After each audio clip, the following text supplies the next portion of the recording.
महंगाई से पहले ही पाकिस्तान की जनता त्रस्त है। खाने को न आटा मिल रहा है और ना चीनी। ऊपर से भारत ने अलग से नाक में दम कर रखा है। भारत के एनएसए अजीत डोभाल के बयान से पाकिस्तान की नींद उड़ गई। अजीत डोभाल ने कहा है कि भारत को जहां से भी खतरा होगा वहां वो अटैक करेगा, चाहे वो दुश्मन की ज़मीन ही क्यों ना हो। तो आइए देखते हैं पाकिस्तानी चैनल पर पूरी परिचर्चा, लेकिन चैनल सब्सक्राइब करना मत भूलिएगा। यूएस और इंडिया बहुत बड़ा डिफेंस एग्रीमेंट बीका करने जा रहे हैं, जिसके तहत इंडिया के जो मिसाइल्स और दूसरों को अमेरिकन सैटेलाइट्स की मदद हासिल होगी, ट्रैकिंग हासिल होगी, जिससे उनकी एक्यूरेसी 100% हो जाएगी।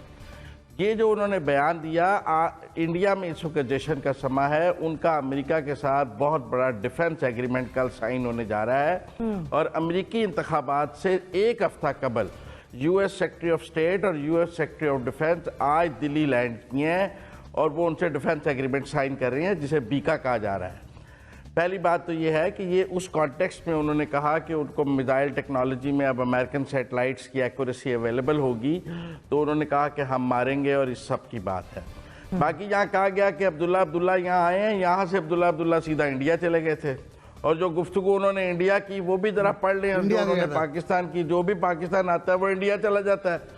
तो अब सूरत हाल ये है कि हमें अपनी फॉरेन पॉलिसी को एवेल्युएट करना पड़ेगा कि एक तरफ तो हम अमेरिका के लिए अफगानिस्तान में बहुत काम कर रहे हैं और दूसरी तरफ 10 सितंबर का यूएस और इंडिया का जॉइंट कम्युनिक पढ़ लें और ये बीका का जो वो कल एग्रीमेंट करने जा रहे हैं वो पढ़ लें और हमारी अपनी फॉरेन पॉलिसी को देख लें तो हम कहाँ खड़े हैं। फिर हम गिला करते हैं कि अफगानिस्तान हमारे खिलाफ यूज़ हो रहा है। मुझे तो लगता है उन्होंने फिर अफगानिस्तान जो है वो इंडिया को ही दे देना है अमेरिकन ने और फिर हमारे खिलाफ हो जाना है। और हमने जो इतनी एफर्ट की है इस सारे का कोई नतीजा आता तो मुझे नज़र नहीं आ रहा, क्योंकि जो इस वक्त सारी जियो स्ट्रेटेजिक पोजिशन बन रही है इंडिया और यूएस की, मैं समझता हूँ कि अजीत डोभाल ने कोई बेवकूफ़ाना बयान तो दिया नहीं है और हमें देखना पड़ेगा। हमारे यहाँ तो ये खबर भी नहीं चली कि कल एग्रीमेंट होने जा रहा है। हम अजीत डोभाल का ही बयान चला रहे हैं, उसका फॉलो अप नहीं चला रहे हैं। ये चला है, इस पे इतराक की जरूरत ही नहीं है। अगर एहसास अब हुआ है तो बहुत बड़ी नाकामी है पॉलिसी की।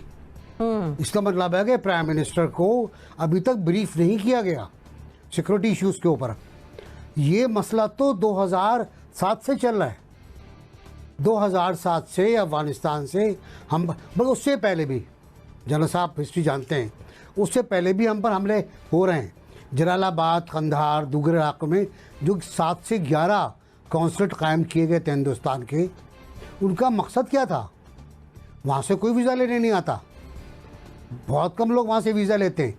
वहाँ से वीज़ा मिलता था हिंदुस्तान के एजेंटों को कि तुम सरहद पार जाओ, जाके वहाँ धमाके करो। चुनाचे हमारा फूलों का शहर पेशावर, हमारा कराची, ये तबाह हो गए धमाकों से। अजीत डोभाल की जो पहली डॉक्ट्राइन थी, जिसका नाम ही अजीत डोभाल डॉक्ट्राइन है, वो 2011 में आई थी और उस पर कहा था हमें लड़ने के बजाय अब ग्रुपों को सपोर्ट करना होगा। अब वो ग्रुप जा रहे तालिबान का, उसका नाम लिया, हम उनको फंडिंग करेंगे, हम उनको इक्विपमेंट देंगे। कलभूषण क्या था? कलभूषण ही आतिफ क्या था? वो मुझे कहाँ है मुझे पता नहीं, आजकल किस जगह पर है वो, उसका बात क्या होना है इसका मुझे पता नहीं।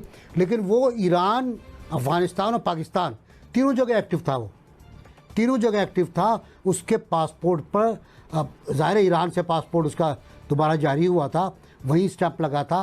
अफ़गानिस्तान से गया था, कराची आया था, कराची के बाद वो कोयटा में था, बलूचिस्तान में था, वहाँ उसने पूरा नेटवर्क बनाया था। तो अगर हमें इसका नहीं पता, हमें इसका इदराक नहीं, तो हमें कुछ भी नहीं पता। हमें स्टेट ऑफ आर्ट नहीं पता कि क्या होती है, पॉलिसी क्या होती है। दूसरी बात ये कि हमने जो इस वक्त सूरत हाल का अंदाज़ा लगाया हाइब्रिड वार का, हाइब्रिड वार खाली पोजीशन के इस्तेमाल नहीं होती, सरकार भी इस्तेमाल होती है। अब जिस तरह आप हर आदमी को गद्दार कह रहे हैं, हर दूसरा आदमी गद्दार है। हमारे प्रिंटिंग प्रेस में शायद 2 चीज़ें छप रही हैं, एक गद्दारी के सर्टिफिकेट और एक नोट धड़ाधड़ छप रहे हैं हमारे यहाँ। 17% नोट छप चुके हैं, हुकूमत मांगती है, छप जाते हैं। उसके बाद अब गद्दारी के सर्टिफिकेट शायद छप रहे हैं। जो सामने आया गद्दार कर दो, स्टैंप लगा दो उसके माथे पे ये गद्दार है। तो आप खुद तो डिवाइड कर रहे हैं। आप करारदाद पाकिस्तान की अपनी अंदरूनी सियासत भी और खित्ते के उस पार भी पाकिस्तान को खतरात लाहक हैं, लेकिन अगर गवर्नमेंट को अभी भी ये गंदी सियासत नजर आ रही है, पार्लियामेंट को नाकामी है, पार्लियामेंट को हॉस्टेज बनाया जा रहा है, ठीक है, पार्लियामेंट में गालियां दी जा रही हैं, ठीक। तो ये तो, लेकिन इंडिया का तो मसला इंडिया तो करेगा ना यार, इंडिया का हक है करना, हमारा काम है रोकना इंडिया को। कामरान, अब तक एनालिसिस ये कि अदराक तो है पाकिस्तान को इस तमाम तर सूरत हाल का, लेकिन प्राइम मिनिस्टर आज जाके इस खदशे का इजहार कर रहे हैं, अब तजियाकार उस पर सवाल या निशान लगा रहे हैं। नहीं, मेरे ख्याल में उन्होंने शायद जो कॉन्टेक्स्ट है उनका कहने का यही मतलब है कि हमें ज़ाहिर है अफगानिस्तान की तरफ से भारत उसको इस्तेमाल करता रहा है और मुस्तकिल भी ज़मीन इस्तेमाल कर सकता है वो खर्चा, क्योंकि ये जो अदराक की आप बात कर रहे हैं ना, क्योंकि मैं नेशनल सिक्योरिटी और फॉरेन पॉलिसी को मतलब 9/11 के बाद बहुत एक्सटेंसिवली कवर करता रहा हूँ, और अभी भी जो भी हमारे मुज़ाकरात अमरीकियों के साथ होते थे या अभी भी अफगानिस्तान के साथ होते हैं, उनका ज़ाहिर है कि अपना एजेंडा है। हमारा हमेशा जो टॉप 3 एजेंडा आइटम्स होते थे वो हमेशा यही हैं कि जी अफ़गानिस्तान की जो सरजमीन है वो पाकिस्तान के ख़िलाफ़ इस्तेमाल हो रही है, वो TTP हो, वो दाइश हो, उसमें रॉ और NDS मिल के काम कर रहे हैं, और ये एक ओपन सीक्रेट है, इसके ऊपर बहुत ज़्यादा बात हो चुकी है, तो इसमें तो कोई शक नहीं है कि इसमें कि कोई ये नई बात है। रही बात जो अजित डोवल की बात है, वो भी कोई नई बात नहीं है। उन्होंने मोदी सरकार गवर्नमेंट ज्वाइन करने से पहले वो उन्होंने एक थिंक टैंक के साथ खिताब करते हुए उन्होंने एक टर्म कॉइन की थी, ऑफेंसिव डिफेंसिव। मतलब उनका ख्याल है कि भारत बहुत अरसे तक जो है ना उनकी अप्रोच डिफेंसिव रही है कि पाकिस्तान जो भी कार्रवाइयाँ मुबैना तौर पर करता रहा है, भारत ने हमेशा मुज़ाकरात का सहारा लिया और कभी प्रोएक्टिव अप्रोच नहीं अपनाई। तो ऑफेंसिव डिफेंसिव का मतलब ये था कि पाकिस्तान के अंदर जो उनकी अंदरूनी कमजोरियां हैं उनको आप एक्सप्लॉइट करें, क्योंकि 9/11 के बाद पाकिस्तान में दहशतगर्दी की जंग जारी थी और उन्होंने नाम लेकर के कहा जैसे TTP जैसे ग्रुप हैं, आप उनको फंड करें, आप उन पर पैसा लगाएं, आप उनको असलहा दें, ताकि पाकिस्तान जो है वो अपने अंदरूनी मसाइल में जब उलझा रहेगा तो ना तो वो कश्मीर की तरफ देखेगा, ना भारत के जो मसाइल हैं उनकी तरफ तवज्जो देगा। तो ये मेरे ख्याल में जो सिक्योरिटी मामलात को देखते हैं वो इन तमाम चीज़ों से बाखूबी वाकिफ हैं और उनको काउंटर करने के लिए आई एम श्योर के हिकमत अमली बनती रहती है। लेकिन जो नासिर बेग चुगताई साहब ने भी एक बात की ना, मैं भी इस बात का कायल हूं कि हमें जो हमारे यहाँ जो प्रॉब्लम ये है कि फैसला ये करना है कि हमारे जो मसाइल हैं क्या उसकी वजह जो बैरूनी साजिशें हैं, क्या भारत एक्चुअली रूट कॉज है प्रॉब्लम की, या पहले हमारी अपनी अंदरूनी कमजोरियां हैं कि वो अंदरूनी कमजोरियां हैं जिसकी वजह से हमारा जो दुश्मन है वो भारत हो या कोई और हो वो उसको एक्सप्लॉइट करता है।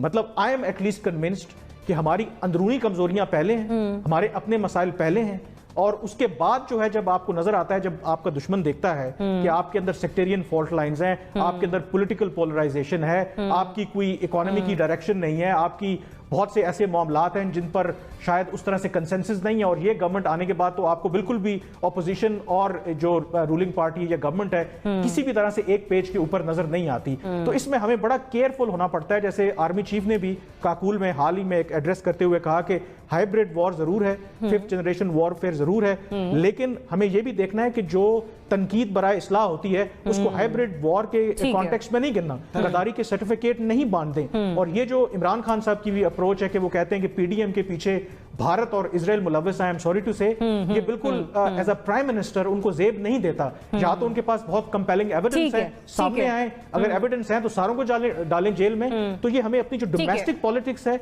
और जो स्ट्रेटेजिक इश्यूज हैं उनको सेपरेट करना है मेरे ख्याल में। देखिए, बात यह है कि जो खतरात हमें लाहक हैं वो बिल्कुल सामने आ रहे हैं, वो खुल रहे हैं। आजकल के ज़माने में ख़ास तौर पे जहां न्यूक्लियर पावर्स एक दूसरे के सामने हैं, वहां पे फौजकशी जो है वो खासी मुश्किल हो जाती है, वो आपके लिए बड़ी रिस्की होती है। लिहाजा 5th जनरेशन वॉर जो है वो इस्तेमाल की जाती है, उसमें 7 कॉम्बिनेशन रख लिए जाते हैं, जैसे टेररिज्म कंबाइन कर लिया, उससे फाइनेंशियल क्राइसिस क्रिएट करने का कोई इंतजाम कर दिया आपके यहाँ, वो बिल्कुल हो सकती हैं ये चीजें।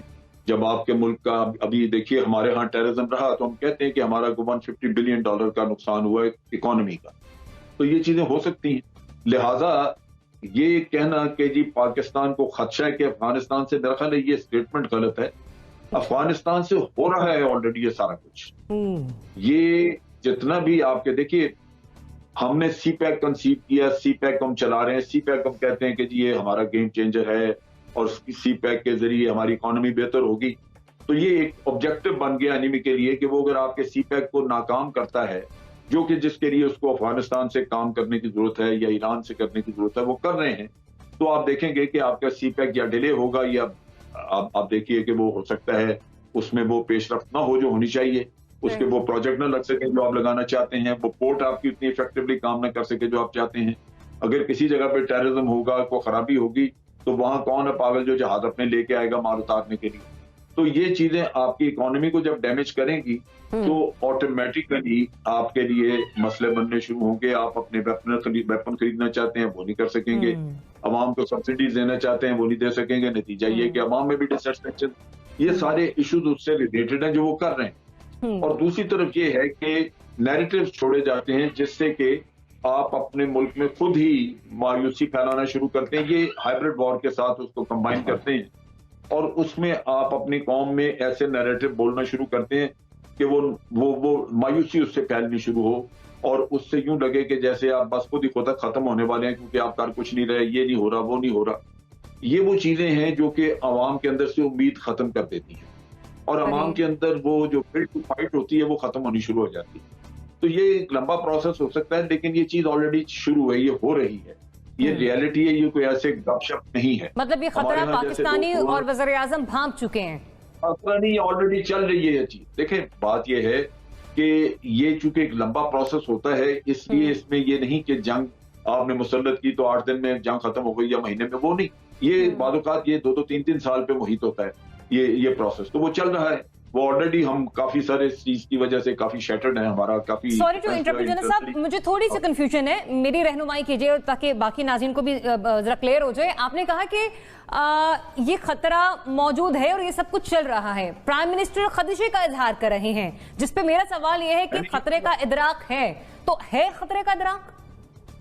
मैंने ये कहा कि उन्होंने ये गलत स्टेटमेंट दी है, ठीक है, हमें खदशा नहीं, ये हो रहा है एग्जैक्टली। मैं इस पॉइंट पे जाना चाहती हूँ। टेररिज्म की शक्ल में तो हम बहुत अरसे से टारगेट हो रहे थे और उससे आपने देखा, खुद आप कहते हैं कि जी हमारी इकोनॉमी में $150 अरब का नुकसान हुआ।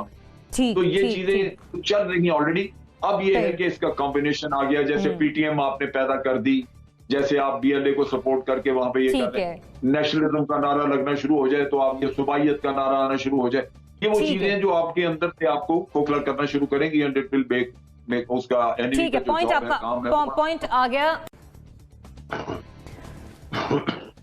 अच्छा, ये प्योरली सिक्योरिटी पर्सपेक्टिव है इसमें इन्वॉल्व, और मेरे ख्याल है ये कहना कि क्या हमें इसका इदराक है या नहीं है, it's a misnomer, because 40 years से हम यही कुछ इसी का इदराक है, तो वो कुछ जियो स्ट्रेटेजिकली और जियो पोलिटिकली इस रीजन में कर रहे हैं जो कि आपके सामने है। कराची को सक्सेसफुली मैनेज करना, बलूचिस्तान में आप फेजेस देखते हैं, बिल्कुल अमन हो जाता है, उसके बाद फिर एक सर्ज आती है, फिर आपको सेक्टेरियन वायलेंस की बिल्कुल खामोशी मिलती है, फिर एक मौलाना जो है उनका कत्ल हो जाता है। सो बेसिकली ये मुस्तकिल 40 साल हो गए हैं। जनरल अमजद इस चीज़ को इंडोर्स करेंगे कि पाकिस्तान यही कर रहा है। जो प्राइम मिनिस्टर ने कहा है कि इसका खदशा है, that is because of the new India doctrine, जो आज जिसकी बात होती रही है इंडियन मीडिया पे भी, कि वो जो नई डॉक्ट्रीन है उनकी, उसमें उन्होंने कहा है कि we are going to be not on the defensive footage now. हम लोग अटैक करेंगे जिसके ऊपर, जिस फॉरेन लैंड से हमें खतरा होगा उसकी लैंड में जाके हम अटैक करेंगे।